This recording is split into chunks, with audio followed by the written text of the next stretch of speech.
আল্লাহ মালাকুল মাউত কে বলবেন, মালাকুল মাউত কি অবস্থা? বলবে সব শেষ। মাইয়াপ্পা, কে বাকি? মালাকুল মাউত বলবে জিনেরা বাকি, যাদেরকে দেখা যায় না। আল্লাহ বলবেন জিনদেরকেও শেষ করে ফেলো, রুহু কবজ করো। মালাকুল মাউত আজরাইল জিনদের রুহু কবজ করবে। আল্লাহ এবার জিজ্ঞেস করবে, ইয়া মালাকাল মাউত আখবিরনি মাইয়াপ্পা, এবার বলো আর কে বাকি? মালাকুল মাউত বলবে, আল্লাহ মানুষগুলো সব শেষ, জিনগুলাও শেষ, এবার বাকি ইবলিস শয়তান। কে বাকি? ইবলিসরেও শেষ করো, ইবলিসও শেষ। আল্লাহ আবার জিজ্ঞেস করবেন, ইয়া মালাকাল মাউতি মাইয়াব্বা, আর কে বেঁচে আছে বলো?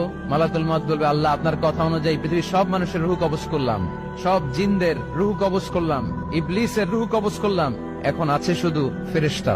আছে কারা? যাও ফেরেশতাদের রূহ কবজ করো, ফেরেশতাদের রূহ কবজ হয়ে যাবে। এবার আল্লাহ জিজ্ঞেস করবেন, ইয়া মালাকাল মাউত আখবিরনি মাইয়াব্বা।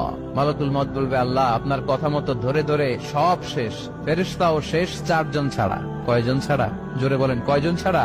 ইসরাফিল, জিব্রাইল, মিকাইল, আজরাইল। আল্লাহ এই 4 জন আমরা বাকি। আল্লাহ বলবে, যাও ইযহাব ইনতালিক ইলা জিবরিল ওয়াকবাদ রূহা, জিব্রাইলের রূহ কবজ করো। ইযহাব ইলা ইসরাফিল ওয়াকবাদ রূহা, ইসরাফিলের রূহ কবজ করো। ইযহাব ইলা মিকাইল ওয়াকবাদ রূহা, রূহ কবজ করো। ওই 3 ফেরেশতাও শেষ। এবার আল্লাহ তাআলা জিজ্ঞেস করবেন, ইয়া মালাকাল মাউত আখবিরনি মাইয়াব্বা, হে মালাকুল মাউত আর কে বাকি আছে বলো?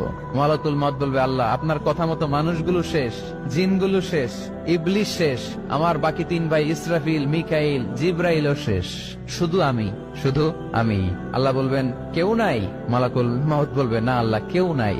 এবার আল্লাহ তাআলা বলবেন, মালাকুল মাউত তুমি তো সবাই রে মারছো, এবার তুমি মরো, এবার তুমি মরো, তুমি মরো। শোনার সাথে সাথে মালাকুল মাউতের কাঁপুনি ছুটে যাবে, খিঁচুনি এসে যাবে ভয়ে। আল্লাহ বলবেন, কাঁপুনি দিয়ে তো লাভ নাই, কারণ কুল্লু নাফসিন যায়িকাতুল। রব্বুল আলামিন বলবেন, মালাকুল মাউত কেঁদো না, এটাই দুনিয়ার বিধান, আমি আল্লাহর দেয়া বিধান, এটাই, জন্মালেই মরতে হয়। যাও, জান্নাত জাহান্নামের মাঝখানে একটা জায়গা আছে, জায়গাটার নাম হলো আরাফ। এই আরাফের মধ্যখানে যে দাঁড়াও, ওখানে যে মালাকুল মাউত কাঁপতে থাকবে। মালাকুল মাউত বলবে, আল্লাহ সৃষ্টির শুরুতে যদি জানতাম, সৃষ্টির শুরুতে যদি জানতাম সবাইকে মৃত্যুদান করার পরে, রূহ কবজ করার পরে আমাকেও মরতে হবে, তাহলে এই কঠিন দায়িত্বের ব্যাপারে আপনার কাছে ক্ষমা চাইতাম। আজকে আমারও যে ভাগ্য বরণ করে নিতে হবে সৃষ্টির শুরুতে, আমি এটা কল্পনাই করতে পারি নাই। আল্লাহ বলবেন, নো টক, মুত ইয়া মালাকাল মাউত, মর, মরে যা, মুত, মরে যাও। বলার সাথে সাথে মালাকুল মাউত এক বিকট চিৎকার হাঁকিয়ে মরে যাবে। মালাকুল মাউতের চিৎকারটা সেদিন এত ভয়ঙ্কর হবে, বিষ্ণু ইসা ইসলাম বলেন, ওই চিৎকারের আওয়াজ যদি পৃথিবীর মানুষেরা কান দিয়ে শুনতে পেত, তাহলে কিয়ামত সংগঠিত হওয়ার জন্য আলাদা করে ইসরাফিলের সিঙ্গার প্রয়োজন হতো না। ওই চিৎকারের আওয়াজে প্রতিটা মানুষ কানের পর্দা ফেটে ওই জায়গায় লাশ হয়ে পড়ে যেত। এবার ডানে বায়ে সামনে পেছনে উপরে নিচে কেউ নাই, একজন ছাড়া। জোরে বলতে হবে, তিনি কে?